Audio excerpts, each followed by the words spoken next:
ચોમાસામાં જય હવે કઈ લાગે છે, જોરથી જય. જ્યારે જ્યારે જય બોલાવવામાં આવે ત્યારે આપણે જોરથી જય બોલીશું. કૃષ્ણ કનૈયા લાલ કી જય. હવે ઉગાડ નીકળે એવું લાગે છે. શ્રી ભાગવત ભગવાન કી જય.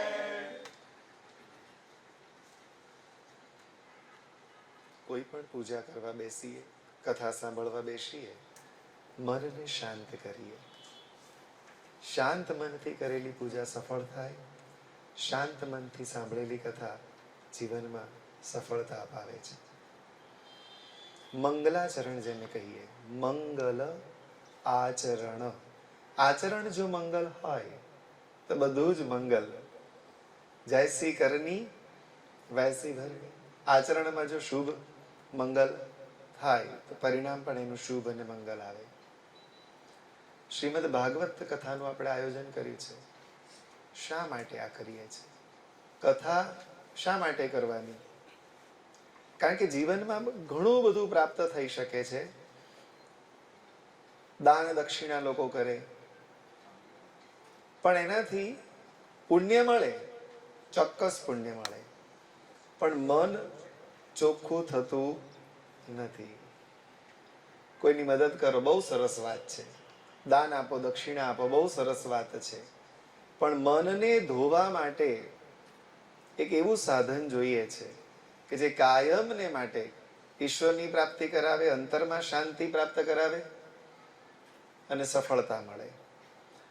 દાન પુણ્યથી, તીર્થો કરવાથી, નદીઓમાં નહાવાથી પુણ્ય મળે છે. પણ પુણ્ય ક્યાં સુધી? કે પુણ્ય હોય ને ત્યાં સુધી સ્વર્ગમાં નિવાસ. જેવું પુણ્ય પૂરું થાય પાછા ધરતી ઉપર પડવાનું. તો ભાગવતજી કરવાનું કાર્ય કારણ ફક્ત પુણ્ય પ્રાપ્ત કરવું નથી. આત્માનો ઉદ્ધાર એ મુખ્ય હેતુ છે. મન શુદ્ધિ એ મુખ્ય હેતુ છે. કારણ કે સત્કાર્યોથી પુણ્ય મળે છે, મન શુદ્ધિ નથી થતી. મન શુદ્ધિ ક્યારે થાય? કે જ્યારે પરમાત્માનું ચિંતન કરે મન. તમે જુઓ, બાળક જન્મે ને નાનું હોય ને, બાળક નિર્દોષ હોય છે, એના મનમાં કોઈ વિકાર નથી હોતો. દુનિયા જોયેલી જાણેલી નથી એને, નિર્દોષતા છે. એટલે એને જોઈને આપણને પણ રાજીપો થાય. કોઈ પણ નાનું બાળક તમે જુઓ, તમને અંતરમાં ખુશી થશે, કેવું સરસ બાળક છે, કેવું નાનું બાળક છે. એનું કારણ એ છે કે એનું અંતર મન શુદ્ધ છે. પણ જેમ જેમ એ વ્યક્તિ દુનિયાને જાણતો જાય, દુનિયામાં મોટા થતા જાય, પછી મોટી વ્યક્તિને જુઓ તો નાના બાળક જેવો આનંદ આવે નહીં એને જોઈને. તમને નાના બાળકને જોઈને રમાડવાનું મન થાય, એવું મોટી વ્યક્તિને જોયા પછી કંઈ થાય. કારણ આ છે કે મન ધીરે ધીરે ધીરે ધીરે વિકાર તરફ જતું જાય છે. દુનિયામાં જીવતા જીવતા, અનુભવ કરતા કરતા એ મનને એ વિકારમાંથી બહાર લાવી અને ઠાકોરજીમાં જોડવામાં આવે તો તમારું પોતાનું જીવન તો સુંદર બને જ, પણ તમારી આજુબાજુ, તમારો પરિવાર, તમારું મિત્ર મંડળ, તમારો સમાજ, તમામનું જીવન સુધરે. એટલા માટે આ ભાગવતજી છે કે આત્માનો ઉદ્ધાર મનના શુદ્ધિકરણ માટે છે. કે હે પ્રભુ, હું ગમે ત્યાં જાઉં, ગમે ત્યાં હોઉં, મારું મન હંમેશા શુદ્ધ રહે. એ આ ભાગવતજી આજે અધિક મહિનામાં આપણે મીરભાઈએ બહુ સરસ કે અધિક મહિનામાં આયોજન કર્યું છે. આ અધિક માસ એટલે શું? આપણી પાસે 2 વર્ષ છે, solar year and the lunar year. સૌર વર્ષ અને ચંદ્ર વર્ષ. બંને વચ્ચે છે ને વર્ષમાં 10 દિવસનો ડિફરન્સ આવે છે. આપણે કહીએ છીએ 365 દિવસનું એક વર્ષ હોય છે. That is solar year. સૂર્યનું વર્ષ છે ને 365 દિવસનું છે, અને ચંદ્ર વર્ષ છે ને 354 દિવસનું છે. 54 પોઈન્ટ સમથિંગ. 10 દિવસનો ગેપ એક વર્ષમાં આવે છે. 2 વર્ષ, બીજું વર્ષ થાય એટલે બીજા 10 દિવસનો ગેપ થાય. ત્રીજું વર્ષ આવે એટલે 30 દિવસનો ગેપ થઈ જાય. એ ગેપને બેલેન્સ કરવા માટે, અલાઇનમેન્ટ માટે દર ત્રીજા વર્ષે એક આખો 30 દિવસનો મહિનો એડ કરીએ છીએ. એટલે solar calendar and lunar calendar becomes equal. એટલે આને અધિક મહિનો કહ્યો છે કે every third year we will have another 1 month in our Hindu calendar, સનાતન કેલેન્ડર. અને એ અધિક મહિનામાં અતિ પવિત્ર મહિનો ગણાય છે. અધિક એટલે વધારાનો. દરેક મહિનાના દેવતા છે. શ્રીમદ ભગવદ્ ગીતામાં ભગવાન કૃષ્ણે કહ્યું છે કે મહિનાઓમાં હું માગશીર્ષ છું. માગશર મહિનો એટલે ભગવાન પોતે. તો એવી રીતે અધિક મહિનો કોઈ દેવ લેવા તૈયાર નતા કે આ તો વધારાનો છે, એક્સ્ટ્રા છે. એ મહિનો ભગવાન નારાયણ પાસે ગયા ત્યારે નારાયણ ભગવાન પૂર્ણ પુરુષોત્તમે કહ્યું કે આજથી તમને મારો મહિનો, હું તમારો અધિષ્ઠાતા બનું છું. અને એટલે પુરુષોત્તમ નારાયણના નામ ઉપરથી આ મહિનાનું નામ પુરુષોત્તમ માસ થયું છે. અને ભગવાને કહ્યું છે કે આ માસમાં જે કોઈ પૂજા પાઠ ભજન કીર્તન કથા વાચન શ્રવણ કરે ને એનું અધિક ફળ મળે. સામાન્ય દિવસોમાં તમે ભાગવતજી કરો સાંભળો અને આ દિવસોમાં ભાગવતજી સાંભળો, ઘણો ફેર પડે. અધિક અનેક ગણું ફળ પ્રાપ્ત થાય છે આ મહિનામાં. એટલે આ પરીખ પરિવારે બહુ સુંદર આયોજન કર્યું કે અધિક અસ્ય અધિક ફલમ, અધિક માસમાં અધિક ફળ મળે છે. એવા આ પુરુષોત્તમ મહિનામાં આયોજન આપણે સુંદર કર્યું છે શ્રીમદ ભાગવત કથાનું. મનની સ્થિર. અત્યારે જુઓ, કદાચ કોઈનું મન આયોજનમાં હશે, કોઈનું મન મોબાઈલમાં હશે. આ જગતમાં મનને સ્થિર કરવું એ જ ઘણું કઠિન છે. જેમ જેમ ફેસિલિટીઝ ને ટેકનોલોજી વધતી જાય છે ને મનની ચંચળતા વધતી જાય છે. આજથી 25-30 વર્ષ પહેલા માણસનું મન જેટલું શાંત હતું ને એટલું આજે નથી. 30 વર્ષની પહેલાની વાત કરીએ તો 100-150 વર્ષ પહેલા માણસના મન બહુ શાંત હતા. જેમ જેમ જમાનો કળિયુગ વધતો જાય છે મન અશાંત થતું જાય છે. એ અશાંત મનને શાંત કરવા માટે ભગવત ચિંતન ભાગવતજી છે. મનને શાંત એટલા માટે કરવાનું કે મન શાંત હોય ને તો તમે સારા નિર્ણયો લઈ શકો. અશાંત મનથી કોઈ પણ સાચો સારો વ્યવસ્થિત નિર્ણય લઈ શકાતો નથી. મંગલ આચરણ, જેનું આચરણ મંગલ છે એનું સર્વ મંગલ છે. મંગલમ સ્મરણમ યસ્ય મંગલમ વંદનાર્ચનમ સસ્મૃતિ મંગલારંભો મંગલમ ઉદ્ધવમ ભજે. આદિ અનાદિ ઉદ્ધવાય નમઃ. શ્રી મહાસરસ્વત્यै નમઃ. શ્રી મહાલક્ષ્મ્यै નમઃ. શ્રી મહાકાલ્यै નમઃ. શુભ કાર્ય કરીએ, દેવતાઓ વડીલો ગુરુજનોના આશીર્વાદ લઈને કરીએ તો આપણું કાર્ય સફળ થાય. દુનિયાના સૌથી મોટા ભગવાન માતા અને પિતા છે. મા બાપથી મોટા કોઈ જ દેવ આ ધરતી ઉપર હોતા નથી. જે બાળકો મા બાપનું કહ્યું ન કરે એમની પૂજા કે પ્રાર્થના કોઈ દેવ સ્વીકાર કરતા નથી. ગમે એટલી પૂજાઓ કરીએ પણ જો માતા પિતા નારાજ હોય ને તો કોઈ દેવ આપણી પૂજાનો સ્વીકાર પણ કરતા નથી. જન્મદાતાથી મહાન કોઈ જ ન હોઈ શકે. આ પૃથ્વી ઉપર માતા પિતા એ જ સાક્ષાત દેવ છે. બાકી બધા દેવ આપણે ફોટાઓ અને મૂર્તિઓમાં જોઈ શકીએ છીએ. તમારી મારી જેમ હરતા ફરતા હાય હલ્લો હવાયું કરતા કોઈ દેવ દેખાતા નથી. એટલે માતા અને પિતા અને ત્રીજા નંબરમાં ગુરુજી છે. મા બાપ અને ગુરુને જે દેવ માની લે એની કોઈ જ ઈચ્છા અધૂરી રહેતી જ નથી. જન્મ કુંડળીમાં ન લખ્યું હોય ને તોય એને આવીને મળે શું? ક્યારે? માતા પિતા અને ગુરુ ત્રણને ભગવાન માની લેજો. લગભગ 35 વર્ષ પહેલા મારા ગુરુજી અમને દીક્ષા આપી અને આ બધું શીખવાડ્યું, ભાગવત ધર્મ ને કર્મકાંડ મંત્ર વગેરે. પણ ફક્ત શીખવાડ્યું નહીં, અંદર ઉતારી દીધું છે.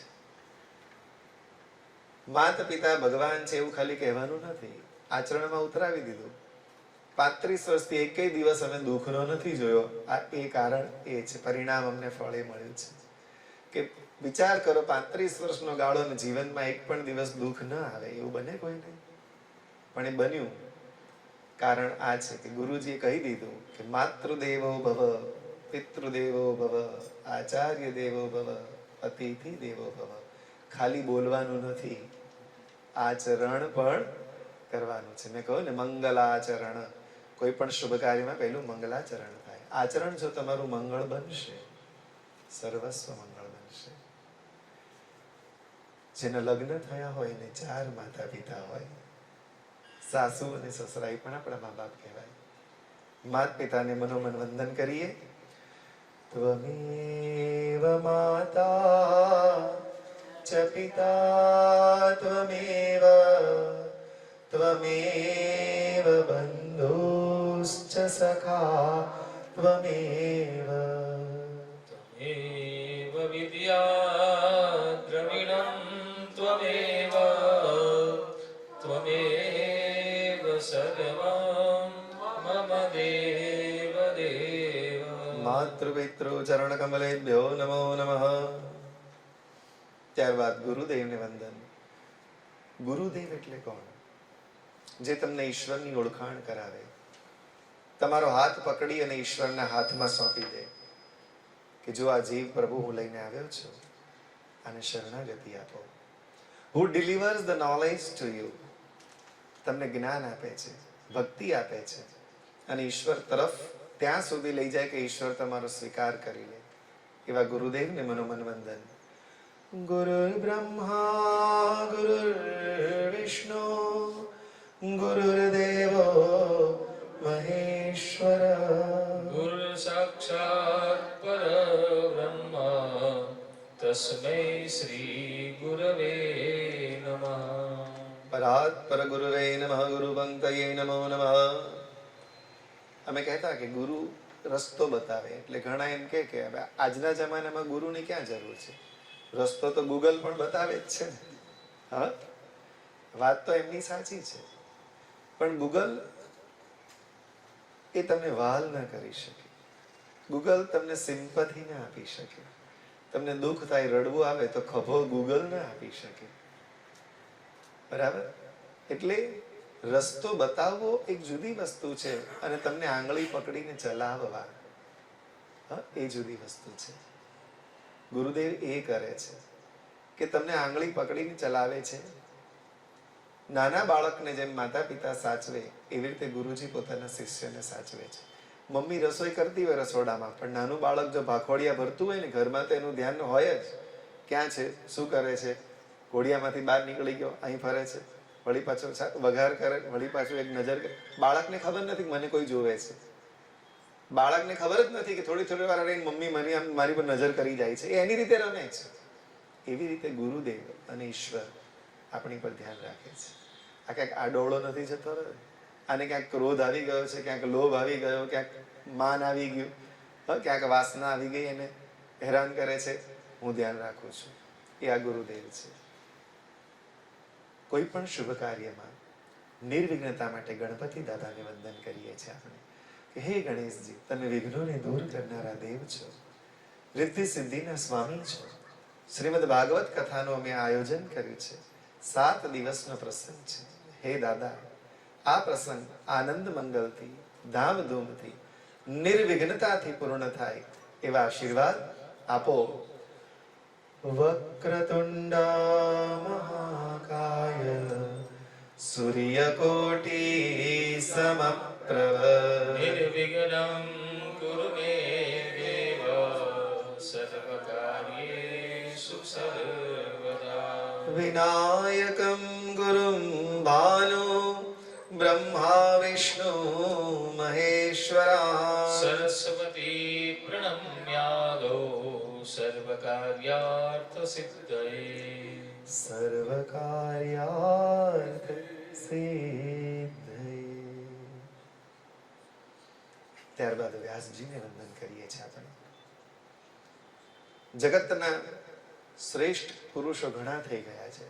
આજકાલના બધાને યાદ છે કળિયુગના કે ભાઈ આઈન્સ્ટાઈન થઈ ગયા, કે આપણા ભારતમાં પણ ડોક્ટર વિક્રમ સારાભાઈ, મોટા મોટા સાયન્ટિસ્ટ, મોટા મોટા પોલિટિશિયન્સ, કલાકારો, લિયોનાર્ડો ધ વિન્ચી. પણ આપણા ભારતમાં એક એવા મહાપુરુષ થઈ ગયા કે જેણે દુનિયાને જ્ઞાન પીરસ્યું છે. મહર્ષિ વેદવ્યાસ ભગવાનનો અંશ અવતાર છે.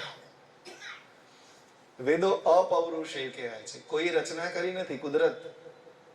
કોઈએ લખ્યા નથી વેદ. અપૌરુષેય શબ્દ વાપર્યો છે. કોઈ પુરુષે નથી રચ્યા, કોઈ સ્ત્રીએ નથી રચ્યા. વેદ એટલે ઈશ્વરની વાણી છે. વેદનું સંસ્કૃત સામાન્ય સંસ્કૃત કરતા થોડુંક ઉપર છે, અઘરું છે. એ વેદ લોકોને જ્યારે સમજણ ન પડી એવું થયું ત્યારે મહર્ષિ વેદ વ્યાસ રૂપે પ્રભુએ જન્મ લીધો અને આવા પુરાણોની રચના કરી, વેદનો વિસ્તાર કર્યો, 4 ભાગ કર્યા અને તમારી ને મારી ભાષામાં સમજાય એ ઉપદેશ 18 પુરાણોમાં વેદોનો સાર લખ્યો છે. એ છે મહર્ષિ વેદ વ્યાસ.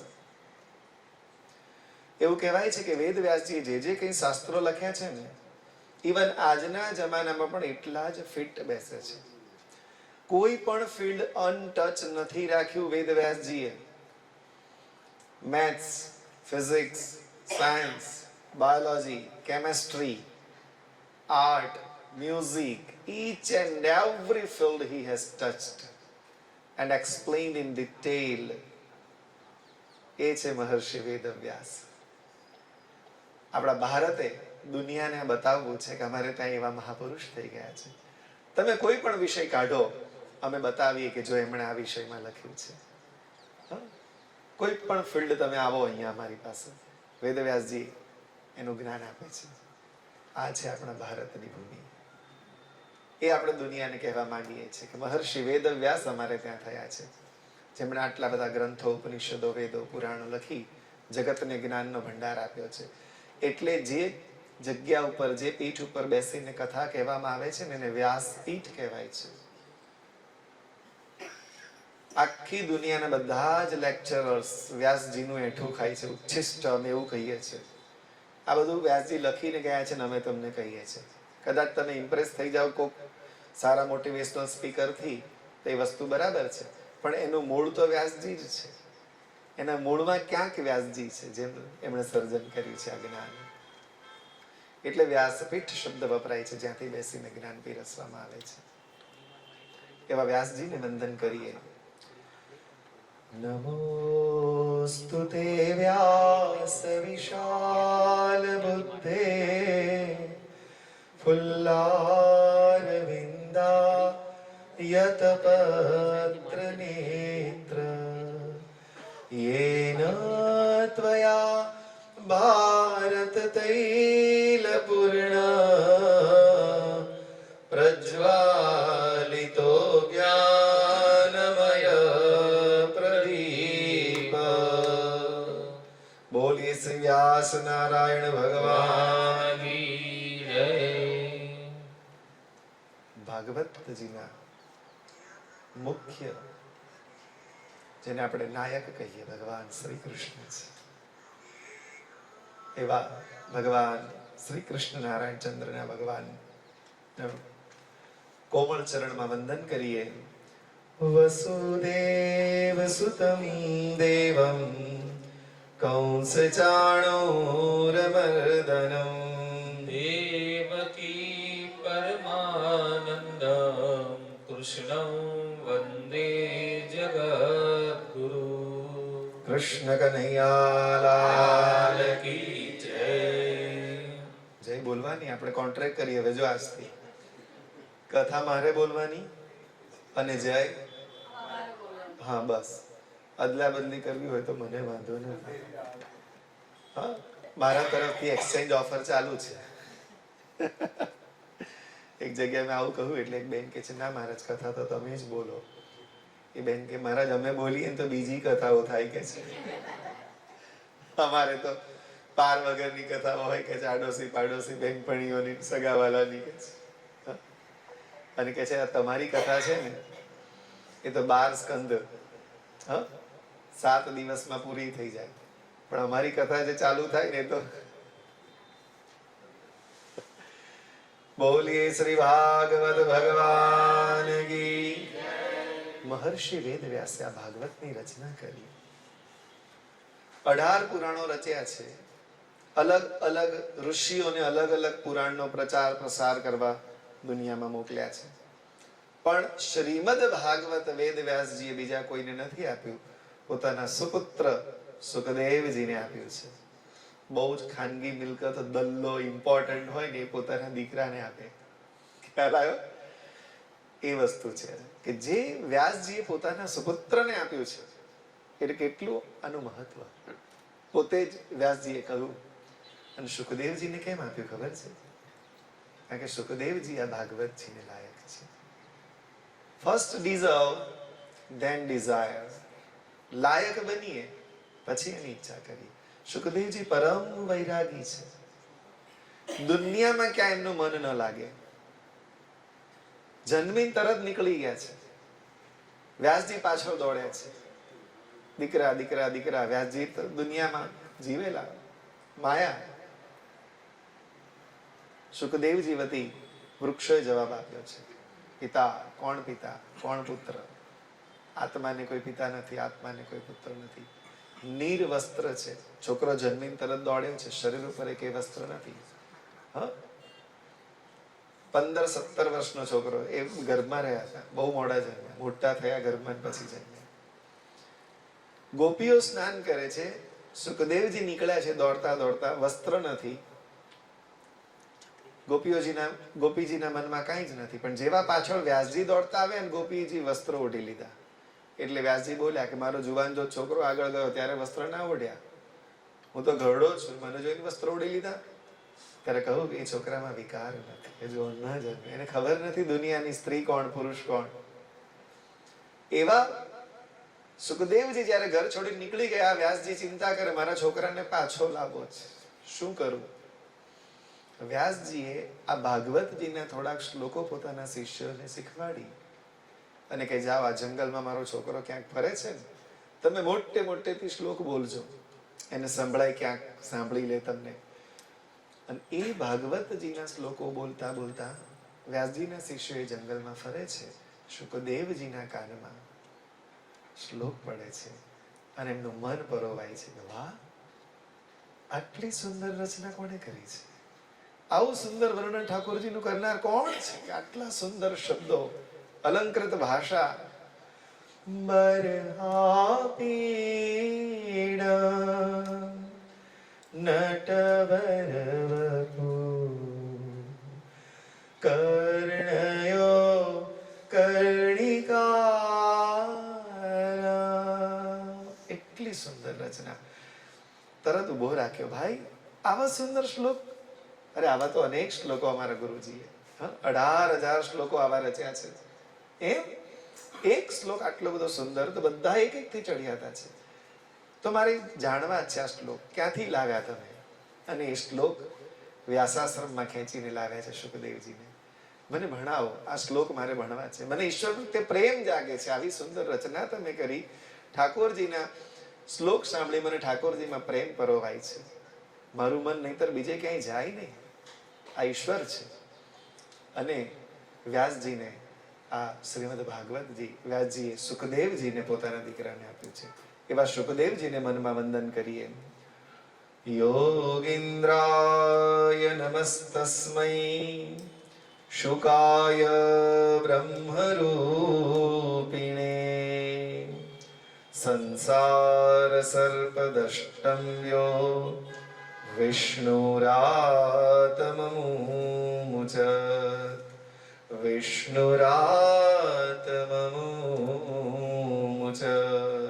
શુકદેવજી મહારાજની જય. બ્રહ્માંડના તમામ દેવી દેવતાઓને એક સાથે વંદન કરીએ. સર્વેભ્યો દેવેભ્યો નમઃ. આવેલા બ્રાહ્મણોને વંદન. સર્વેભ્યો બ્રાહ્મણેભ્યો એતત્ કર્મદાન શ્રીમદ ભાગવત નારાયણાય નમો નમઃ. નમઃ પાર્વતી પતયે હર હર મહાદેવ.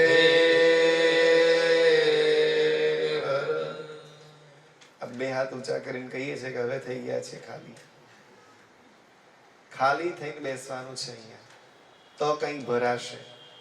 નહીતર મહારાજ 7 દિવસ સુધી ભાગવત કરે પણ તમે તમારું પાત્ર ભરી ભરીને બેઠા હોય, બધું ઉભરાઈને બહાર જતું રહે, અંદર કઈ ઉતરે નહીં. હૃદયને ખોલીને, હૃદયને ખાલી કરીને અહીંયા આવશો ને તો I guarantee you definitely you will get much more than you have. કંઈ પણ આપણે જોતું હોય ને, કોઈની પાસે કંઈ લેવા જઈએ તો આપણું પાત્ર ખાલી હોય તો ભરી શકાય. પહેલેથી જ ભરીને આવો તો કંઈ ઉપર ભરી શકાતું નથી. આપણે પ્રભુમય બનવાનું છે, ઈશ્વરમય બનવાનું છે. કહે છે ને, ખુદા खोजने से नहीं मिलता है, खो जाने से मिलता है. ખોવાઈ જવાનું છે તો પ્રાપ્ત થાય.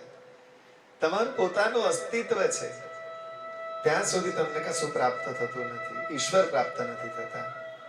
તમે એના વિચાર કરતા કરતા કરતા એના મય બની જાઓ છો. તમે ભૂલી જાઓ છો કે તમે પોતે કોણ છો, ક્યાં છો. દેહ ભાન ભૂલાય, સ્થળ ભાન ભૂલાય, સમયનું ભાન ભૂલાય, ત્યારે એ મળે છે. દસમ સ્કંદમાં બહુ સુંદર વાત આવશે, સુખદેવજીએ કહી છે. એવા ઠાકોરજી ગોવિંદ દામોદર એનું આપણે કીર્તન કરી અને આગળ વધીએ. ગોવિંદ દામોદર સ્તોત્ર દરેકની પાસે પેપર છે. करारविन्देन पदारविन्दं मोहारविन्दे विनिवेशयन्तं वटस्य पत्रस्य पुटे शयानं कालं मुकुन्दं मनसा स्मरामि. श्रीकृष्ण गोविन्द हरे मुरारी, हे नाथ नारायण वासुदेव. जिह्वे पिबस्वामृतमे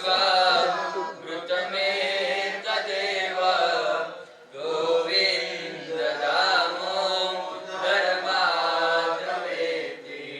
विकरीतु कामाभिरगोपकन्या, मुरारिपादार्पितचित्तवृत्ति.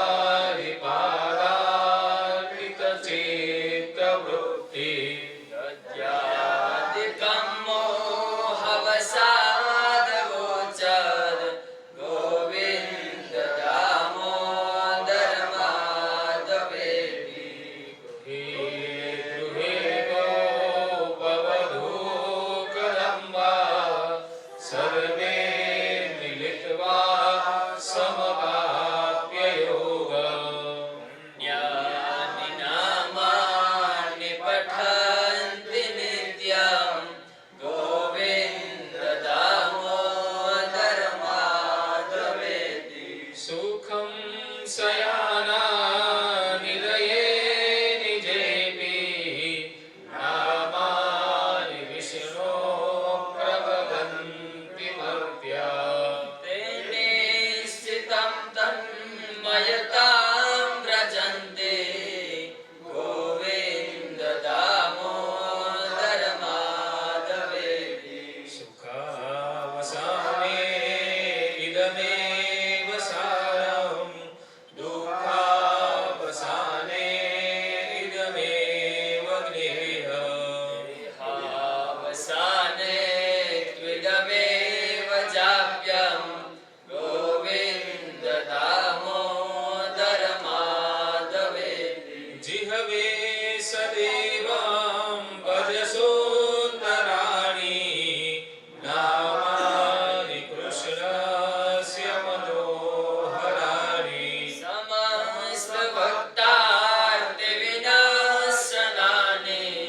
गोविन्द दामोदर माधवेति.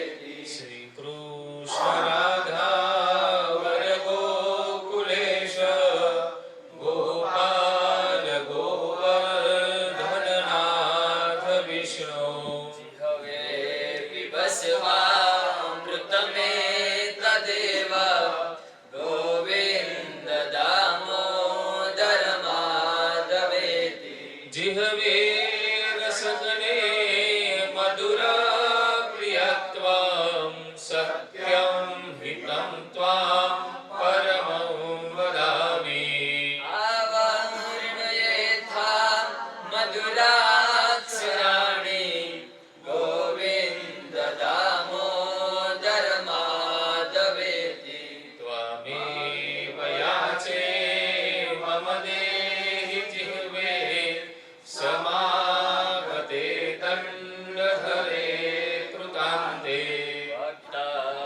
કનૈયા લાલ કી જય.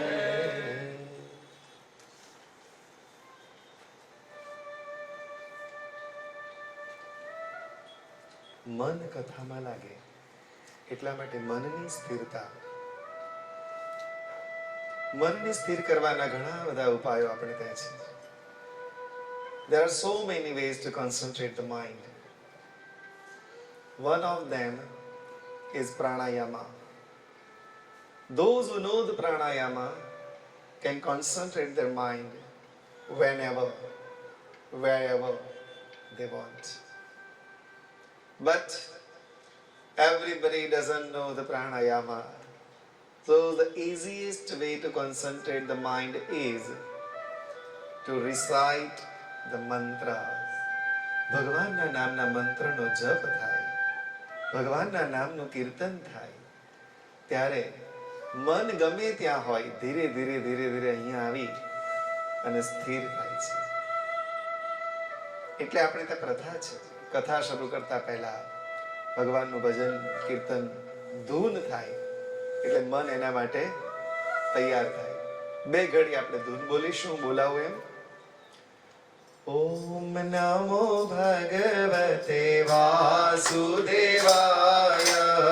ઓમ નમો ભગવતે વાસુદેવાય. વાસુદેવાય હરિ ઓમ વાસુદેવાય. વાસુદેવાય હરિ ઓમ વાસુદેવાય. ઓમ નમો ભગવતે વાસુદેવાય. ઓમ નમો ભગવતે વાસુદેવાય. ઓમ નમો ભગવતે વાસુદેવાય. ઓમ નમો ભગવતે વાસુદેવાય. વાસુદેવાય હરિ ઓમ વાસુદેવાય. વાસુદેવાય હરિ ઓમ વાસુદેવાય. ઓમ નમો ભગવતે વાસુદેવાય. ઓમ નમો ભગવતે વાસુદેવાય. ઓમ નમો ભગવતે વાસુદેવાય. ઓમ નમો ભગવતે વાસુદેવાય. વાસુદેવાય હરિ ઓમ વાસુદેવાય. વાસુદેવાય હરિ ઓમ વાસુદેવાય. ઓમ નમો ભગવતે વાસુદેવાય. ઓમ નમો ભગવતે વાસુદેવાય. કૃષ્ણ કનૈયા લાલ. કી જય. અમારે એક દાદા એવું કહેતા, ઓમ નમો ભગવતે વાસુદેવાય, એને નો સુવા દેવાય. નહીં? જય રાધે. 9:30 ઉપર થઈ ગયા, હવે જગાડવા પડે કે નહીં?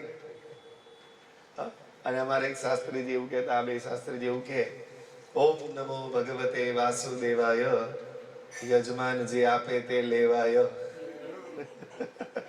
ખિસ્સામાં મૂકી દેવાય, કોઈને ના કહેવાય, ઘેર લઈને જવાય. અને હવે અમારા ધારાબેનને ગમે એવી વાત છે, મીરભાઈ, ઘેર જઈને ઘરવાળીને દહીં દેવાય. હા? અને એ શું કે, તો જ રોટલા ભેગા થવાય. રોટલા તો એક બાજુ, પાણીનો પાલો ના મળે ને. ઓમ નમો ભગવતે વાસુદેવાય. બધા એક સાથે બોલજો. ઓમ શાંતિ શાંતિ શાંતિ. સચ્ચિદાનંદ રૂપાય વિશ્વોત્પત્યાદિ હેતવે તાપત્રય વિનાશાય શ્રી કૃષ્ણાય નમઃ. શ્રી કૃષ્ણાય વયમ નમઃ. ચિદાનંદ રૂપાય. સત, ચિત્ત અને આનંદ સ્વરૂપ છે.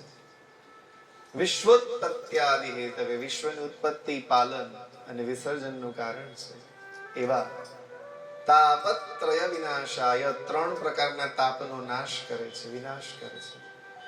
દુનિયાના તમામ દુઃખો છે ને એને 3 વિભાગમાં વહેંચેલા છે: આધિ દૈવિક, આધિ ભૌતિક અને આધિ આત્મિક. કોઈ પણ દુઃખ દુનિયાનું લાવો, આ 3 માંથી એક કેટેગરીમાં જ આવે. ચોથી કેટેગરી છે જ નહીં દુઃખોની. આધિ દૈવિક દુઃખ એટલે દેવ તરફથી આવતી કોઈ આપત્તિ, દુષ્કાળ, પૂર, ધરતીકંપ, અર્થક્વેક, સુનામી, આ દૈવી આપત્તિઓ છે, આધિ દૈવિક. પછી આધિ ભૌતિક, સમાજમાંથી, દુનિયામાંથી કોઈ દ્વારા, વસ્તુ દ્વારા, વ્યક્તિ દ્વારા આવતું દુઃખ, ભૌતિક.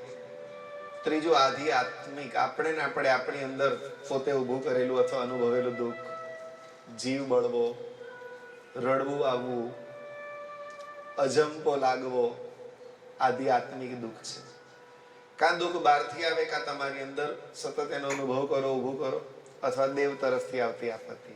ચોથી કેટેગરી છે જ નહીં. આ 3 કેટેગરીના દુઃખો છે એ આ પ્રભુ પરબ્રહ્મ પરમેશ્વર ભાગવતજીના અધ્યયન દ્વારા, સમજણ દ્વારા નાશ પામે છે.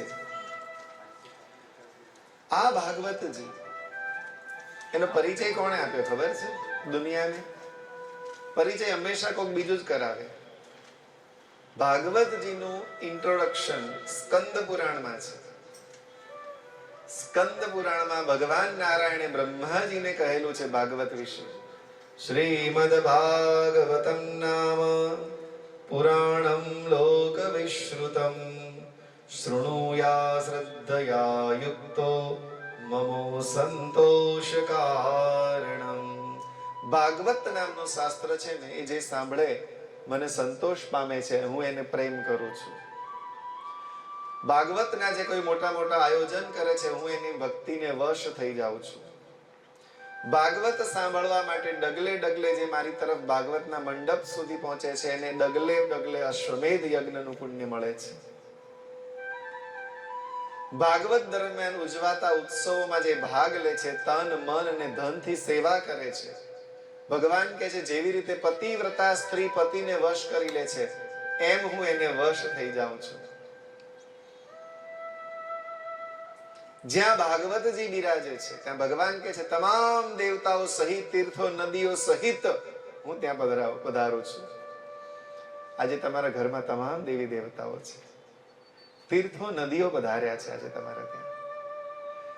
કોઈ પણ દેવ અનેક રૂપો લઈને આવ્યા છે. સનક આદિ ઋષિઓ જયારે નારદજીને કથા સંભળાવતા ને, નક્કી થયું કે આપણે હરિદ્વાર, ઋષિકેશ, ગંગાજીના આનંદ ઘાટ ઉપર કથા કરવી છે. બધા દેવીઓ દેવતાઓ અલગ અલગ રૂપ લઈને, મૂર્તિ, મંત્ર સ્વરૂપ લઈને પધારે છે. આ 7 દિવસ દરમિયાન આપણે ત્યાં ઠાકોરજી દેવતાઓ પધારે છે. 7 દિવસ દરમિયાન આપણા આંગણે જેનો પગ પડે આપણા માટે દેવ છે. કારણ કે આ કથા એવી છે કે દેવતાઓને આકર્ષે છે. અનેક દેવો હાજર, કીડી, મકોડા, જીવ, જંતુ, પશુ, પક્ષી, વનસ્પતિ, કોઈ પણ રૂપમાં દેવ તમારે ત્યાં પધારે છે. એટલે આ 7 દિવસ આ ગૌલોક છે આપણું, વંદનાવન છે આપણું. આપણે આંગણે કોઈ પણ આવે, આપણે ભાવથી એનું સ્વાગત કરીશું, આપણી શક્તિ પ્રમાણે એની સેવા કરીશું. એ સાર્થકતા છે આ ભાગવતજીની. કારણ કે ભાગવતજી પધાર્યા છે. દેવો, ઋષિઓ, મુનિઓ, જતિઓ, તપસ્વીઓ મથુરાથી આવે છે. જો આપણા મહેમાન, ઠાકોરજીના ભક્ત લાડલા, એટલે ક્યાંક ક્યાંકથી આવે છે. સૂક્ષ્મ રૂપે આવે, તમને ન દેખાય, આવે, કથા સાંભળી પોતાની રીતે. એટલે આજે આપણું ઘર વંદનાવન બન્યું છે. આજે ઠાકોરજી પધાર્યા છે. ઠાકોરજીની પાછળ દેવી દેવતાઓ પધારશે. એટલું બધું મહાત્મા 31 શ્લોકોમાં સ્કંદ પુરાણની અંદર પ્રભુએ પોતે આનું મહાત્મા કહ્યું છે. પોતાનું સર્વસ્વ આપીને પણ આ ભાગવત રાખવું, આવું કહ્યું છે ભગવાન. બધું જ આપી દેજો, આ રાખવા માટે સર્વસ્વ આપી દેવું પડે આપજો, પણ આ રાખજો, ભગવાન પોતે બોલ્યા છે. એટલું બધું મહત્વ છે. જ્યાં જ્યાં કથા થાય છે, ભગવાન કહે છે ગાય પોતાના વાછરડાની જેમ પાછળ પાછળ જાય ને, ત્યાં હું ભાગવતજી પાછળ જઉં છું. એવી રીતે ગાય પોતાના વાછરડા વગર ન રહી શકે. ભગવાન કહે છે હું ભાગવતજી વગર નથી રહી શકતો. ભગવાન જ્યારે લીલા કરી ગયા એ વખતે ઉદ્ધવજીએ કહ્યું છે કે પ્રભુ તમે જો હવે લીલા કરી જાઓ છો, તમે સ્વધામ ગમન કરો છો, હવે આ ધરતીનું શું થશે? આ પૃથ્વી કોના આશરે રહેશે? હવે કળિયુગ આવશે, શું કરશો પ્રભુ? તમારા વગર અમારી શી ભક્તોની, વૈષ્ણવની શી હાલત થશે? ત્યારે ભગવાન શ્રી કૃષ્ણચંદ્રએ પોતાનું સંપૂર્ણ તેજ શ્રીમદ ભાગવતજીમાં પધરાવ્યું છે અને કહ્યું છે કે હું આમાં રહ્યો છું. એક એક અક્ષર ભાગવતજીના 18,000 શ્લોક, 12 અધ્યાય. ભગવાન કે છે મારા અંગ છે. ભગવાનનું વાંગમય સ્વરૂપ એટલે શ્રીમદ ભાગવતજી. ભગવાનનો અક્ષર દેહ છે. આ એક એક અક્ષર ભગવાનના શ્રી અંગો છે. એ છે આ ભાગવતજી. ખૂબ મહત્વ બતાવ્યું છે, કહેતા પાર ના આવે. મેં કહ્યું ને 31 શ્લોકમાં ભગવાને આનું વર્ણન કર્યું છે, શ્રીમદ ભાગવતજીનું મહાત્મ્ય. એકવાર નૈમિષા અરણ્ય નામના ઉપવનમાં ઘણા બધા ઋષિઓ ભેગા થયા છે. એમાં સૂત પુરાણી અને શૌનકજી. શૌનકજી છે ને વ્યાસજીના શિષ્ય છે. એમને બહુ જાણવાની ઈચ્છા.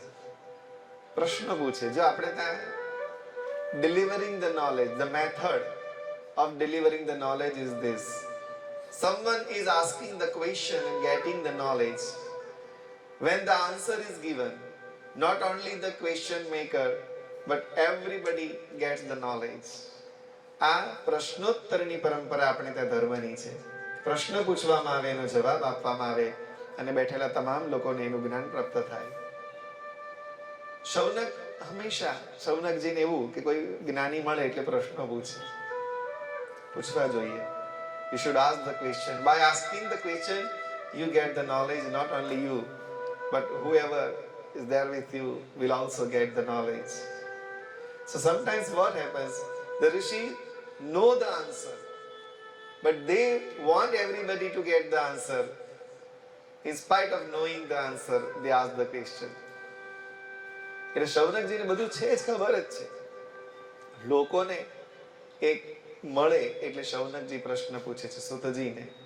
સૂતજી દાસી પુત્ર હતા. તમે જુઓ આપણે તો એ પ્રથા કેવી સુંદર છે. દાસી પુત્ર હતા, નિમ્ન જાતિ, પણ ભગવાનના ભક્ત હતા ને એટલે એમને વ્યાસપીઠ ઉપર બેસવાનો અધિકાર આપ્યો છે ઋષિઓએ. ભક્ત એ બહુ ઊંચી દરજ્જો છે, ઊંચી પદવી છે. ઈશ્વરના ભક્ત બનો પછી તમે ઈશ્વરની નજીક છો. એ શૌનકજીએ સૂતજીને પ્રશ્ન પૂછ્યો કે આ હળાહળ કળયુગની અંદર એવું કયું શાસ્ત્ર છે કે જે મનને શાંત કરે? અગેન મેં કહ્યું ને કે today the main question is stress level is becoming high and high and higher and higher. પહેલાના જમાના કરતા જેમ જેમ જમાનો વધતો જાય છે ને માણસનું સ્ટ્રેસ લેવલ વધતું જાય છે. હજારો વર્ષ પહેલા આના વિશે વિચાર કરી લીધો ઋષિએ. બોલો, they were so much advanced. એમને ખબર હતી કે હવે કળિયુગમાં એવી આ વ્યવસ્થા થવાની છે ને, સુખ ને સગવડ ને સાધન ને બધું જ વધશે, પણ અંદરનો ઉકળાટે વધશે. સ્ટ્રેસ લેવલ નીચું લાવવાના પ્રયત્નો કરવા પડશે. એ વખતે હજારો વર્ષ પહેલા આજના માટે વ્યવસ્થા આપણે કરેલી છે આપણી. બોલો કેટલા એડવાન્સ હશે આવા ઋષિ મુનિઓ કે માણસનું મન જે છે એ ચિંતાથી મુક્ત થવું જોઈએ. નિશ્ચિંત મન તમે જીવનનો આનંદ માણી શકો છો. અમે જોયું અમારા ઘણા યજમાનો એવા છે, બિલિયન્સ ઓફ બિલિયન્સ. ઇમ્પોર્ટેડ કારની આમ લાઈન લાગી ગઈ હોય એમના બંગલા આગળ પાર્કિંગમાં, તમે જુઓ તો. But mental peace is absent. તમે માણી જ ન શકો. જો તમારું મન શાંત હશે ને, ઝૂંપડા વાળો ખુશ રહેશે. અમે જોયું છે, વરસાદ વરસે છે, લોકો ગભરાઈ ગયા, આ વરસાદ આ પલળી જશે, પેલું પલળી જશે, અને ઝૂંપડા પાસે તમે નીકળ્યા. એ લોકો આરામથી અંદરથી બેઠા બેઠા જમતા હતા, સૂકો રોટલો જે હશે ને એમના છોકરાઓ આનંદ કરતા હતા વરસાદમાં. અમને એમ થાય કે આ આનંદ જુઓ તો ખરા, નથી કઈ છતાંય આનંદ, અને ક્યાંક અઢળક છતાંય આનંદની કમી, just because of stress. So when your mind becomes stressless, you can enjoy each and everything. છે તોય આનંદ ને નથી તોય આનંદ, એવી સ્થિતિ આપણને શ્રીમદ ભાગવતજી આપે છે. આજના યુગમાં આ ભાગવતજીનું તો બહુ જ મહત્વ, જરૂરી છે. It is must. ભાગવતજીનું જ્ઞાન આજના યુગમાં જરૂરી છે. અમે આ જગતને બતાવવા માંગીએ છીએ. હજારો વર્ષ પહેલા ગ્રંથો, બધી વાર્તાઓ રૂપે બધા ઘણા ઉપદેશ ને ભગવાનની લીલાઓ જે થયું છે, હકીકત જન્મ આ બધું છે જ. પણ આજે આપણને કેવી રીતે હેલ્પફુલ થાય? આજના બાળકોને, આજના યુવાનને એના જીવનમાં આ ભાગવતજી ક્યાં રસ્તો બતાવે એ મારે તમને આપવું છે. રિલેવન્ટ ટુ ટુડેઝ લાઈફ એ ભાગવતજી છે. અને એ પ્રશ્ન પૂછ્યો છે શૌનકજીએ હજારો વર્ષ પહેલા કે મન બહુ અશાંત રહે ત્યારે મનને શાંત કરવા માટે કયું સાધન છે અહીંયા આગળ? ત્યારે સુખજીએ કહ્યું કે તમે બહુ સરસ પ્રશ્ન કર્યો છે અને તમારા હૃદયમાં પ્રભુ માટે પ્રેમ છે એટલે હું તમને જવાબ આપું છું. જુઓ, ઘણા લોકો પ્રશ્ન તો કરે પણ બધાને જવાબ નથી મળતા અથવા નથી અપાતા. અમુક નાના બાળકો અમુક પ્રશ્ન કરે, તમે એને જવાબ ના આપી શકો એકદમ જેવા છે એવા. તમારે કંઈક વિચારીને એને જુદી રીતે પ્રેઝન્ટેશન કરવું પડે. તો જે જવાબ સામે લેવા ઉભા છે એક તો એને લાયક હોવા જોઈએ. સુખજી કહે છે શૌનકજીને, તમારામાં ભક્તિ છે ને એટલે હવે હું આ પ્રશ્નનો જવાબ આપીશ તમને. ભગવાનની પ્રસન્નતા માટે, તમારા ચિત્તની શાંતિ માટે શ્રીમદ ભાગવત થી ઉત્તમ આ ધરતી પર કોઈ જ સાધન નથી. અને જ્યારે મનુષ્યના જન્મ જન્માંતરના પુણ્યનો ઉદય થાય ત્યારે ભાગવતજી મળે છે. આજે તમારે ત્યાં ભાગવતજી પધાર્યા એનો અર્થ એ કે તમારું પુણ્ય પાકી ગયું. તમારી તપશ્ચર્યા, તમારા પૂર્વજોના પુણ્ય અને ભગવત કૃપા આ ત્રણ ભેગા થાય ત્યારે ભાગવતજી પધારે છે.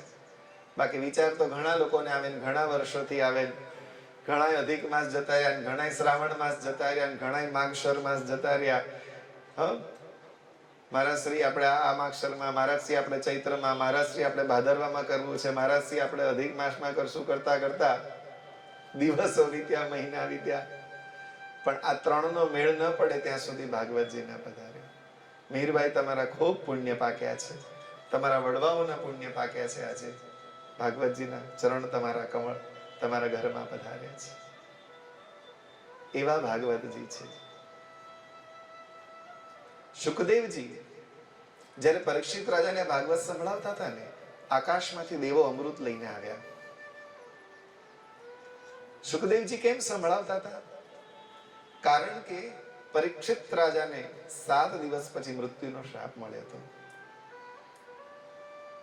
વિચાર કરે કે હવે 7 જ દિવસમાં મારું મૃત્યુ છે, કેવી રીતે સુધારવું? સુખદેવજી પધાર્યા અને કહ્યું કે ભાગવત દ્વારા તમારું મન શાંત થશે, મૃત્યુ સુધરી જશે. ફક્ત જીવન સુધારવાની આપણે વાત કરીએ છીએ, પણ હકીકતમાં મૃત્યુ પણ સુધારવું પડે. કારણ કે મૃત્યુ બગડે ને તો બીજો જન્મ આખો બગડે. મૃત્યુ છે ને બીજા જન્મનું બીજ બને છે. બીજો જન્મ જો સારો લેવો હોય ને તો અંત સુધારજો.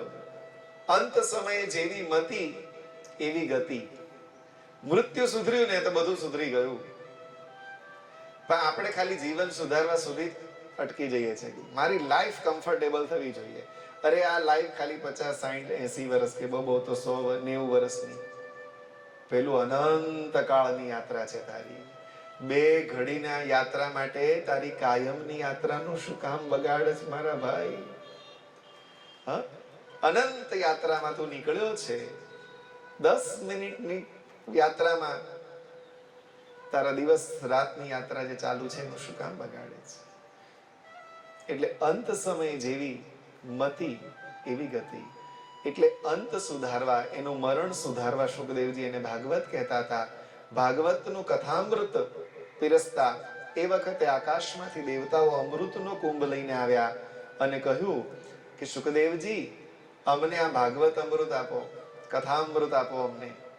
એના બદલામાં અમે આ પરીક્ષિતને અમૃત આપીએ, અમર થઈ જશે, મૃત્યુની બીક જતી રહેશે. એક્સચેન્જ ઓફર લઈ. દેવતાઓ છે ને પોતાનું કામ સાધવામાં બહુ કુશળ હોય. દેવતાઓ સ્વર્ગમાં રહે છે. સ્વર્ગ સુધી કપટ, લોભ, ક્રોધ, ઈર્ષા, લાલચ, વાસના, સ્વર્ગ સુધી આ બધું છે. દેવતાઓમાં પણ આ બધું છે. એટલે જ પૃથ્વી પર કોઈનું તપ વધે એટલે ઇન્દ્ર બીવે છે કે મારું ઇન્દ્રાસન લઈ લેશે આટલું બધું તપ કરી. એટલે તપનું ભંગ કરવા ઉપરથી કોકને ને કોકને મોકલે. દેવો ત્યાં સુધી આવું છે, દેવલોક સુધી આવું. સ્વર્ગલોકની ઉપર કાંઈ નથી. ઠાકોરજી પર બ્રહ્મ પરમાત્મા પરમેશ્વર પરમેશ્વર પરમ શાંતિ, પરમ સુખ, પરમ આનંદ, હરનીશ આનંદ, એ બધું છે. પણ નીચે સ્વર્ગના લેવલ સુધી બધી કૂડ કપટ છે બધી. દેવતાઓ કે છે કે અમને કથામૃત આપો. ત્યારે સુખદેવજી બોલ્યા છે આવું કરો છો આ બિચારો ભોળો પરીક્ષિત, અમારા યજમાન, એને શું ખબર? અમે કહીએ એમ કરે તો અમે કઈ ચાંદલો કરો ચાંદલો કરે, ફૂલ ચડાવો તો ફૂલ ચડાવે, પણ અમને તો ખબર છે ને. સુખદેવજી કહે છે મને ખબર છે. આ કથામૃત ક્યાં તમારો કાચ અને ક્યાં મારું મહામૂલ્ય મણી ન આપી શકું. દેવતાઓને કહે છે તમે આ માણસને છેતરવા આવ્યા છો, ભાગી જાઓ. એ લોકોને ન બેસાડ્યા કથા મંડપમાં. વિચાર કરો, દેવતાઓને પાછા જવું પડ્યું. શ્રીમદ ભાગવત કથા ન મળી, એ કથા તમને મળી છે, મને મળી છે. કેટલા ભાગ્યશાળી આપણે. દેવોને દુર્લભ એવું આ કથામૃત છે, નહીં મળે. તમારા અમૃતની તુલનામાં આ અમૃત અખંડ છે. અને કાઢી મૂક્યા કે દેવતાઓને ન મળ્યું, તમને ને મને મળ્યું શ્રીમદ ભાગવત. 7 જ દિવસમાં મુક્તિ અપાવે. બ્રહ્માજીને નવાઈ લાગી. પરીક્ષિત રાજા 7 દિવસમાં કથા સાંભળીને મુક્તિ પામી ગયા. આવું ગજબ શાસ્ત્ર કળિયુગમાં. પોતાના સત્યલોકમાં ત્રાજવું બનાવી અને તોડ્યું. એક તરફ ભાગવત, બીજા તરફ તમામ પ્રકારના શાસ્ત્રો. ભાગવતજીનું વજન વધ્યું કે વાહ, આની તોલે તમામ શાસ્ત્રો ભેગા કરો તોય આવતા નથી. અને બ્રહ્માજીએ ત્યારથી ડિક્લેર કર્યું છે કે ભાગવત જેવું કોઈ શાસ્ત્ર આ જગતમાં તમને ન મળે. અને સપ્તાહ વિધિ પ્રમાણે સાંભળે, અવશ્ય તમામ મનોકામના એની પૂર્ણ થાય છે. નારદજી સનકાદિક પાસેથી આ ભાગવત સપ્તાહ સાંભળી હતી. એ પહેલા તો નારદજીને બ્રહ્માજી આ ભાગવતજીનું જ્ઞાન આપ્યું હતું, પણ સપ્તાહ વિધિ પ્રમાણે તો નારદજીએ સનક આદિ ઋષિઓ પાસેથી સાંભળી છે. એટલે શૌનકજીએ પૂછ્યું કે નારદજી ને સનતા 7 સનક આદિ ઋષિઓ કેવી રીતે ભેગા થયા હતા, ક્યાં આગળ થયા હતા? તો કે છે એકવાર નારદજી બદરીક આશ્રમમાં ગયા. ત્યાં એમને 4 સનક આદિ ઋષિ સનત કુમારો મળ્યા. તો નારદજી ઉદાસ હતા. સનત કુમારે પૂછ્યું કે ઉદાસ કેમ છો? તો કે શું વાત કરું, આ ધરતી ઉપર મને એમ હતું કે આ ધરતી ઉપર ઘણું બધું સારું છે, સુખ છે, અને બધું જોવા માટે આવ્યો, અને જોયું તો ચારે તરફ કળિયુગ છે.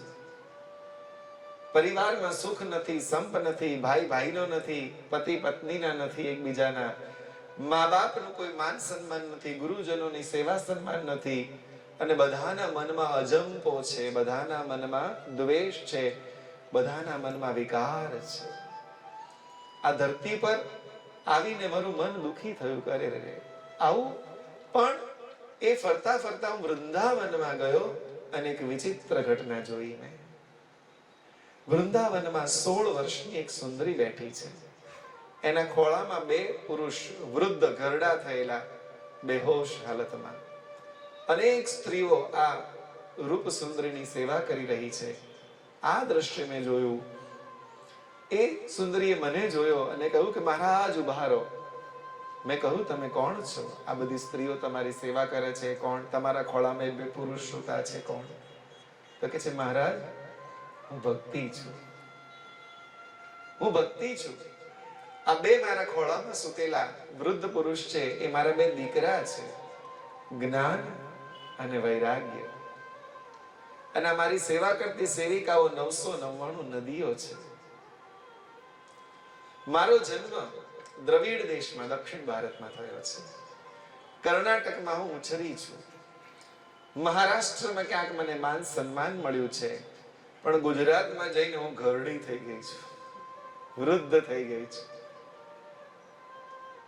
ગુજરાતમાં દક્ષિણ ભારતમાં જેટલું ભક્તિ છે એટલી તમને કદાચ ગુજરાતમાં ન મળે જોવા. ક્યાંક લક્ષ્મીનો વધારે જોર હોય, ક્યાંક સરસ્વતીનું હોય, ક્યાંક માં કાલીનું હોય. કોઈ દેશ અર્થ પ્રધાન હોય, કોઈ દેશ ભક્તિ પ્રધાન હોય.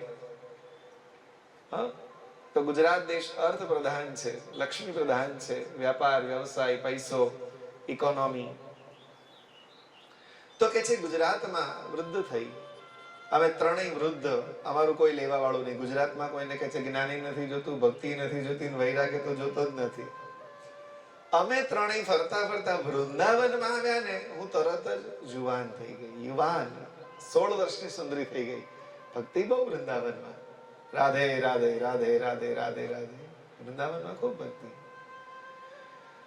श्याम आने बसो वृंदावन में, मेरी उम्र बीत गई गोकुल में. વૃંદાવનમાં એટલી બધી, વૃંદાવન એક એક નાનું બાળક રાધે રાધે રાધે રાધે બોલે છે.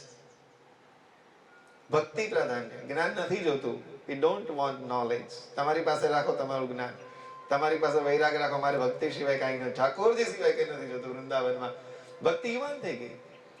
ત્યાં જ્ઞાન અને વૈરાગ્યનું કોઈ લેવા જ નહીં. એટલે કે છે આ બે ઘરડા. હવે જો માં જુવાન ને દીકરા ઘરડા, આવું ચાલે કોઈ દિવસ? આ કેવું વિચિત્ર લાગે. હે મહારાજ, આ બે જણાને જગાડો. ત્યારે નારદજી કહે છે જગાડી આપણે પ્રયત્ન કરીએ. તમે તો ભક્તિ દેવી છો. ભગવાને એકવાર તમે ભગવાનને પૂછ્યું ક્યાં રહું, ત્યારે ભગવાને કહ્યું કે મારા ભક્તના હૃદયમાં રહેજો. તમે હા પાડી. તમે હા પાડીને એટલે ઈશ્વરે તમને દાસી રૂપે મુક્તિ આપી છે. જુઓ, મુક્તિ તો ભક્તિની દાસી કહેવાય છે. આપણે ભક્તિ માર્ગના છીએ. મુક્તિ એ તો દાસી છે ભક્તિની. અને જ્ઞાન અને વૈરાગ્ય પુત્ર રૂપે તમને આપ્યા પ્રભુએ. તો કે છે અમને જગાડો. નારદજી જગાડે છે. જ્ઞાન જાગો, વૈરાગ્ય જાગો. નથી જાગતા. વેદના મંત્રો બોલે છે. સહસ્ર શીરખા પુરુષ સહસ્રાક્ષ સહસ્રપાદસ્સ ભૂમિગો સર્વતસ્પૃતવાદ ત્રિશતસાંગુલમ. વેદોના મંત્ર બોલાય છે, નથી જાગતા. ગીતાજીના ઉપદેશ મંત્ર બોલાય છે, સેજ જાગ્યા ખરા હો, તરત જ પાછા બેભાન થઈ ગયા. હવે આ જ્ઞાન અને વૈરાગ્યને કેવી રીતે જગાડવા? આકાશવાણી થઈ, સત્કર્મ કરો તો જાગશે. આ સત્કર્મ એટલે શું ખબર પડતી? કયું સત્કર્મ, કયું સત્કર્મ? અને સત્કર્મ એટલે શું એ વિચાર કરતા કરતા બદ્રિકાશ્રમમાં પહોંચ્યા નારદજી. રાખો સિદ્ધિ. બદ્રિકાશ્રમમાં પહોંચ્યા નારદજી.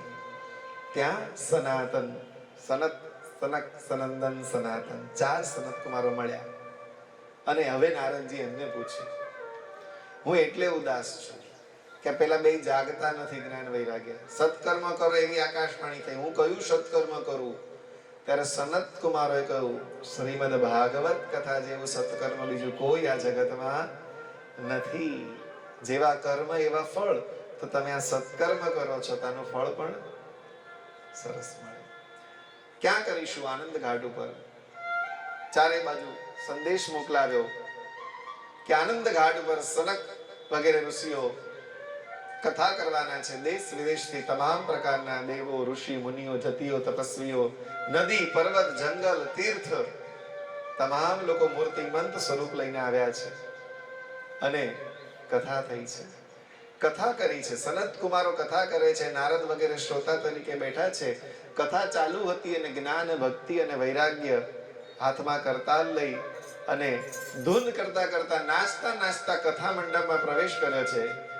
ગોવિંદ જય જય ગોપાલ, જય જય ગોવિંદ, જય ગોપાલ, જય જય રાધા રમણ હરિ ગોવિંદ, જય જય રાધા રમણ હરિ ગોવિંદ, જય જય ગોવિંદ, જય જય ગોપાલ, જય જય ગોવિંદ, જય જય ગોપાલ, જય જય રાધા રમણ હરિ ગોવિંદ, જય જય રાધા રમણ હરિ ગોવિંદ, જય જય ગોવિંદ, જય જય ગોપાલ, જય જય ગોવિંદ, જય જય ગોપાલ, જય જય રાધા રમણ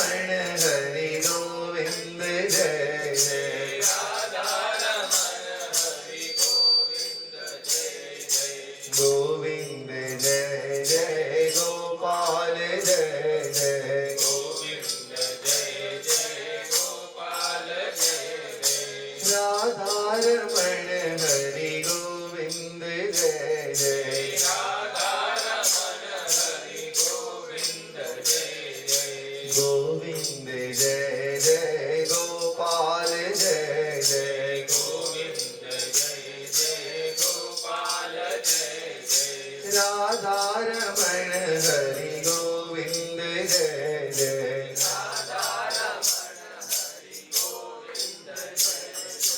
ગોવિંદ જય જય ગોપાલ જય જય ગોવિંદ જય કથામાંથી જ્ઞાન ભક્તિ અને વૈરાગ્ય પ્રગટ થાય છે. નારદજી કે છે વાહ ક્યાંથી આવી ગયા? ત્યારે સનક આદિ ઋષિ કે છે કથામાંથી પ્રગટ થયા છે. એ કથામાં તમામ જગતના તમામ જીવો આવ્યા છે. જે અહંકારના લીધે ન આવી શક્યા ને, ભૃગુ ઋષિ એમને મનાઈને લાવ્યા હતા કે ચાલો તમારું કલ્યાણ થશે, અહંકાર ન રાખશો. એટલે દેવર્ષિ નારદ અને ભક્તિ 3 અધ્યાય મહાત્માના એમાં છે. 4થા અધ્યાયમાં આત્મદેવ નામના બ્રાહ્મણની વાત આવે છે. તુંગભદ્રા નદીના કિનારે એક નગર, આત્મદેવ નામનો બ્રાહ્મણ રહેતો. ધુંધુલી નામની એની પત્ની. સ્વભાવ થોડોક બીજા કરતા સહેજ જુદો, ક્યારેક ઝઘડો કરે, ક્યારેક ક્રોધ કરે. એને કઈ સંતાન નહીં.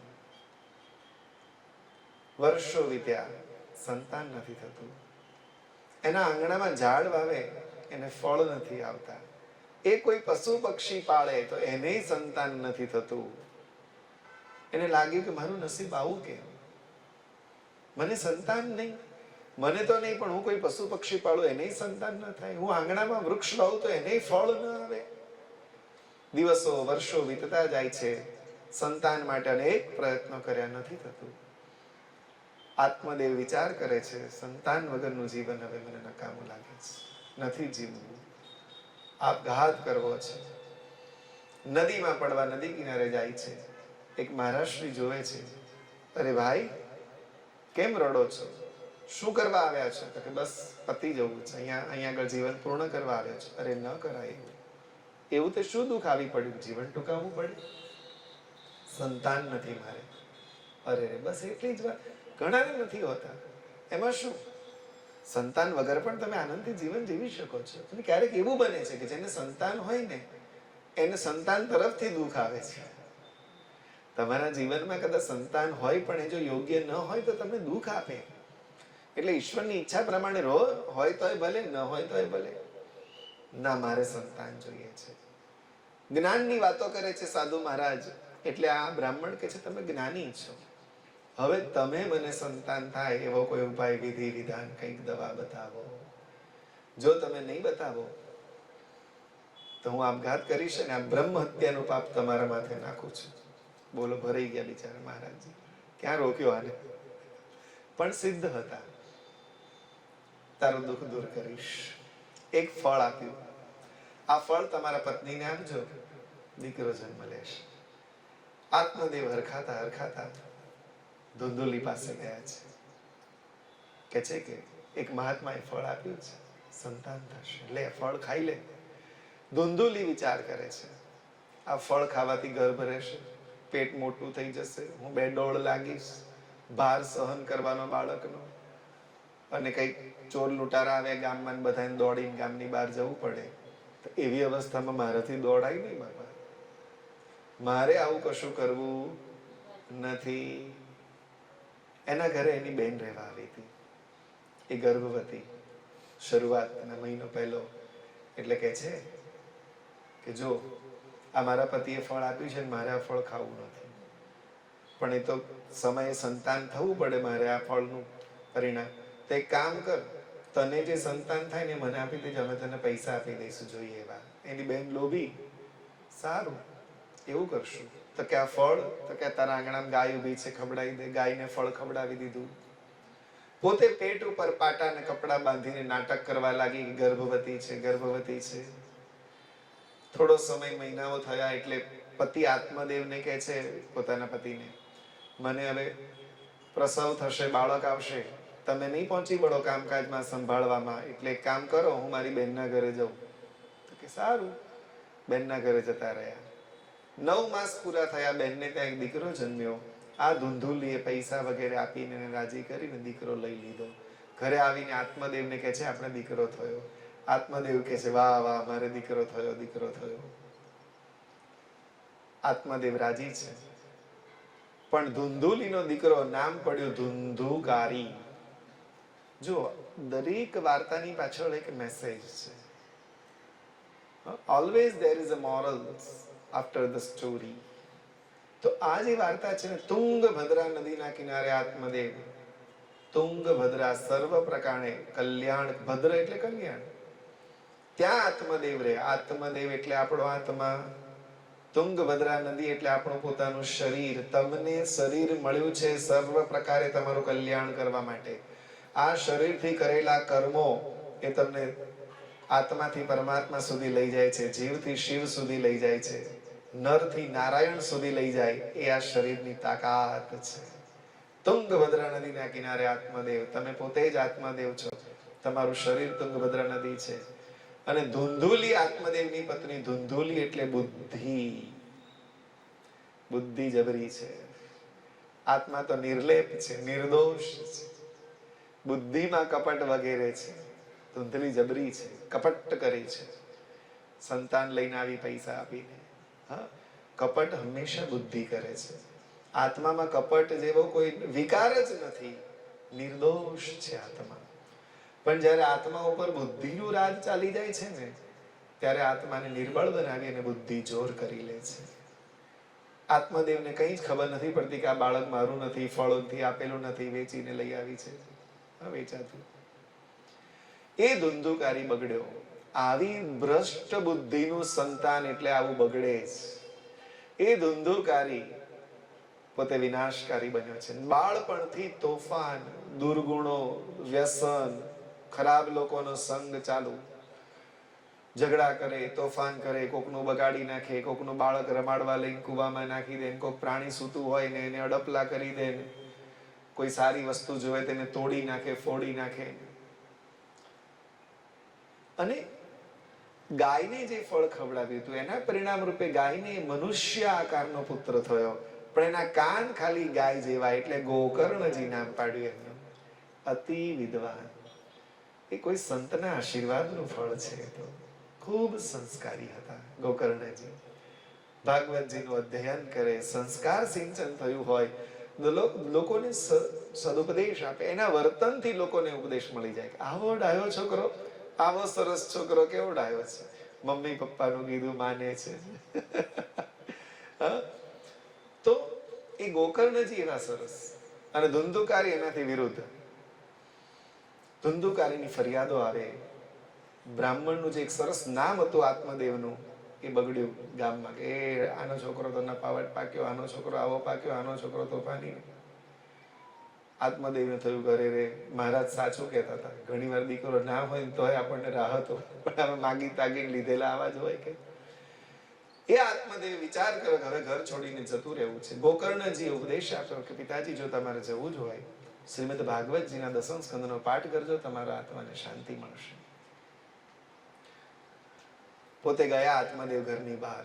એટલે ધુંધુકારીને હવે છૂટો દોર મળી ગયો. પિતાજી તો છે જ નહીં. એટલે માં ધુંધુલીને માર મારે, પૈસા જૂટવી લે, ઘરની વસ્તુઓ વેચી નાખે અને પૈસા લઈને વ્યસન કરે. હવે એને કોઈ કહેવા વાળું નથી. એટલે ધુંધુકારી બહુ ઉદ્દંડ બની ગયા છે. અને માં ધુંધલી ખૂબ રડે છે, મને મારે છે મારો દીકરો. એમણે કૂવામાં પડીને આપઘાત કર્યો છે ધુંધલીએ.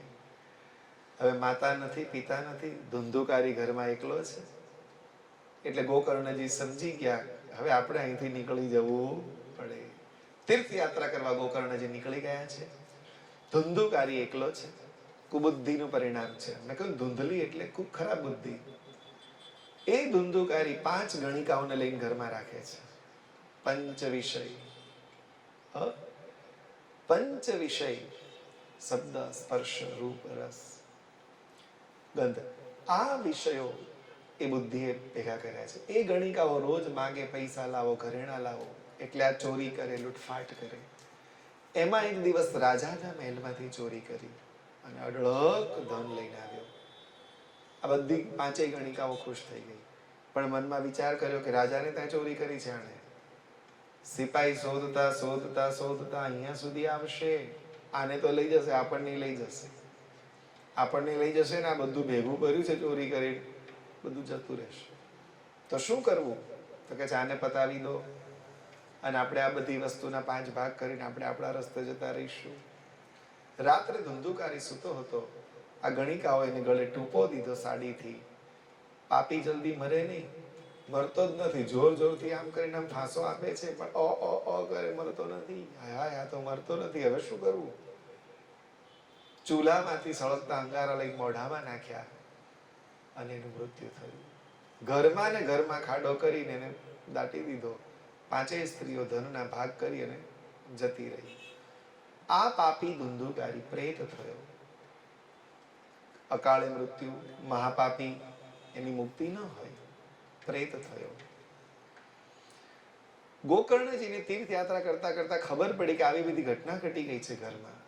બધા તીર્થયાત્રાઓમાં પિતૃઓ વગેરેનું તર્પણ કરતા કરતા કરતા પોતાના ગામ આવ્યા અને જોવે છે તો ઘર તો ખંડેર. બધા કહે છે અરે અહીંયા ભૂત થાય છે તમારા ઘરમાં. તો ગોકર્ણજી વિચાર કરે છે કે શું કરવું. સાંજ પડી હતી, રાત્રે ઘરમાં રોકાવાનું નક્કી કર્યું. રાત્રે ઘરમાં સૂતા હતા ત્યાં પેલો ધુંધુકારી પ્રેત વિચિત્ર અવાજો કરે, ઝાંઝરનો અવાજ સંભળાય, રડવાનો અવાજ સંભળાય, ક્યાંક અહીં ભડકો થાય, ત્યાં ભડકો થાય. ગોકર્ણજી હાથમાં જળ લઈને ભાગવતજીના શ્લોકનું મંત્રગાન કરી જળ છાંટ્યું. કોણ છો? જે હોય તે હાજર થાવ. અને હાજર થયો. હું તારો ભાઈ છું ધુંધુકારી. અરે રે, તું પ્રેત થયો? મેં તો આપણા બધા કેટલા બળવાઓનું તર્પણ ને શ્રાદ્ધ ને બધું તીર્થોમાં ફરી ફરીને કર્યું છે, કે તોય મારી મુક્તિ નથી થઈ. ભઈલા શી ખબર મારા એવા કેવા પાપ હશે તે આટલી બધી વિધિઓ કરી, તર્પણ કર્યું, શ્રાદ્ધ કર્યા, મને મુક્ત કરા પ્રેત યોનિમાંથી. બીજે દિવસે સવારે ભગવાન સૂર્યને જળ ચડાવતી વખતે ગોકર્ણજીએ ભગવાન સૂર્યને પૂછ્યું છે કે પ્રભુ, મારો ભાઈ પ્રેત થયો છે, એને ઉગરવાનો ઉપાય સત્કર્મ કરો. કયું સત્કર્મ? શ્રીમદ ભાગવત કથા આયોજન કર્યું. ગામ લોકોને કહે છે મારા ભાઈના ઉદ્ધાર માટે ભાગવત કથા કરવાનો છો, આવો બધા સાંભળો. કથાનો દિવસ નક્કી થયો. કથા શરૂ થઈ. આખું ગામ અગડે ઠઠ ભેગું થયું છે. ચારે બાજુ માણા માણા માણા માઈને. ધુંધુકારી આવ્યો કથા સાંભળવા, ક્યાંય જગ્યા નથી. વાંસ મંડપનો જે વાંસનો મંડપ બાંધતા પહેલા જમાનામાં એક મોટો વાંસ હતો. એમાં વાયુ રૂપે પ્રેત યોની છે ને, તમારા મારા જેવું શરીર ન હોય, એને વાયુ હોય, ગેસ, હવા જેવું. એ વાયુ રૂપે એ 7 ગાંઠ વાળો એક મોટો વાંસ હતો ને, એમાં એ બેઠો અને કથા સાંભળી. પહેલો દિવસ છે કથાનો પૂરો થયો અને વાંસની પહેલી ગાંઠ હતી નીચેની ફૂટી, ફટાક કરતી. તો બધાને થયું તિરાડ પડે, વાંસ. બીજા દિવસે બીજી, ત્રીજા દિવસે ત્રીજી, 7મા દિવસે 7મી ગાંઠ ફૂટી ગઈ. અંદરથી અતિ દિવ્ય પુરુષ પ્રગટ થયો. કોણ છો? હું તારો ભાઈ ધુંધુકારી છું. આ કથા સાંભળી મારો મોક્ષ થયો છે. આજે જો મને લેવા વૈકુંઠ માંથી વિમાન આવ્યું છે. આ કથાનું ફળ છે કે જે પિતૃઓ તર્પણથી, નારાયણ બલિથી, બીજા કોઈ વિધિ વિધાનથી જે પિતૃઓની મુક્તિ નથી થતી, એ પિતૃઓનું શ્રીમદ ભાગવત કથા શ્રવણથી મુક્તિ થાય છે. એટલે આપણે વાંસનો છોડ લાવીએ છીએ, તમામ પિતૃઓને આમંત્રણ આપીએ છીએ કે અમારા તમામ પિતૃઓ આમાં પધારો અને શ્રીમદ ભાગવત કથા સાંભળો, શ્રવણ કરો. તમારી મુક્તિ માટે અમે આ કથાઓ કરીએ છીએ. એમના માટે તો છે જ, આપણા માટે માર્ગદર્શન બની જાય છે શ્રીમદ ભાગવત કથા જીવનના આગળના વર્ષો. ગામ લોકોએ વિરોધ ઉઠાવ્યો. એના માટે જ કેમ આવ્યું વિમાન? કથા તો અમે સાંભળી છે, અમારા માટે કેમ ના આવ્યું? ત્યારે ગોકર્ણજી કહે છે એને જે રીતે સાંભળી એ રીતે સાંભળી છે. આ પ્રેત કથા સાંભળતો, એનું ચિંતન મનન કરતો, જીવનમાં ઉતારવાની વાત કરતો, મારામાં આ ખામી છે, મારે દૂર કરવી જોઈએ, પ્રભુ મને પ્રેમ કરે એવું પાત્ર મારે બનવું જોઈએ, એમ કરતા કરતા 7 દિવસમાં એની મુક્તિ થઈ છે. ફરીથી કથા કરી, બધાને ભાવથી સંભળાવી અને બધાની મુક્તિ કરી છે ગોકર્ણજીએ. કથા સાંભળી અને 7મા દિવસે જો અહીંયા વિમાન આવે વૈકુંઠમાંથી, આમાં કેટલા જણ તૈયાર થઈ જવા? મારે તો હજુ છોકરો પરણાવવાનો છે, મારે હજુ આ કરવાનું બાકી છે, મારો બિઝનેસ હજુ આટલો જ બાકી છે, મારું આ ટાર્ગેટ એચીવ કરવાનું બાકી. કે છે ને કે એકવાર આવ્યું વિમાન, ચલો બધાને લઈ જવાના છે. બધા મંડપમાંથી ઉઠી ઉઠીને ભાગ્યા. તે પેલા વિષ્ણુ ભગવાનના પાર્ષદો કે છે વૈકુંઠમાંથી વિમાન લાવ્યા છે, હવે એમને તો ના જવાય, કોકને લઈ જવા પડે. તો બધા કે છે આયોજન કોણે કર્યું, એને પકડો. હા, આયોજક પાસે આયોજક કે છે કે મારે શું છે, મેં તો કંઈક સારું કામ આ લોકોને કથા સાંભળવાનું કર્યું છે, હું નહીં આવું. તમે ભલે આવ્યા છો તો આજે જમીન જજો, આજે પ્રસાદ સરસ છે, જો ભોગ ધરાવ્યો છે, ઠાકોરજીનો સખડીનો ભોગ છે, જલેબીનો ભોગ છે, દૂધ છે, તમે તમારા આરોગ્ય જજો, બાકી લઈ જવાની વાત ના કરશો મને. તો પેલા કે છે કોકને તો લઈ જવા પડે ને, ભાઈ વિમાન ખાલી ના જાય, વૈકુંઠમાંથી આવ્યું છે. એટલે આયોજક કે છે એક કામ કરો, આ મહારાજ બેઠા છે તમે આયા કેમ, કારણ કે આપણે કથા કરી એટલે આયા એમ કે છે એમને એમને લઈ જાવ કે છે, પણ અમને નહીં. કે છે ને એક કથામાં મહારાજ શ્રી આખો પરિવાર બેઠો હતો, એટલે મહારાજે પૂછ્યું કે આમાંથી વૈકુંઠ કોને જવું છે, કે છે કોને મુક્તિ જોઈએ છે. પરિવારમાં બધાએ આંગળી ઊંચી કરી, ખાલી જમાઈરાજે ના કરી. એટલે મહારાજે પૂછ્યું જમાઈરાજને કેમ તમારે સ્વર્ગમાં નથી જવું? તો કે છે મહારાજ આ બધા જો ઉપર જતા રહે તો મારે તો અહીંયા સ્વર્ગ થઈ જાય કે છે.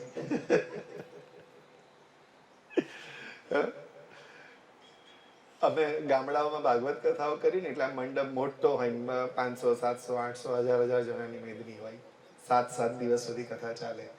7મા દિવસે વિરામ થાય ને કથા, આખા ગામની વહુઓ મહારાજને આશીર્વાદ આપવા આવે કે મહારાજ તમારું ભલું થજો, કે આખા ગામની ડોહીઓ હાચવી રોજના 4-4 કલાક કે આખા ગામની ડોહીઓ તમે રોજ હાચવો છો, હાથ દાડા સુધી કે છે તમારું ભલું થજો મહારાજ.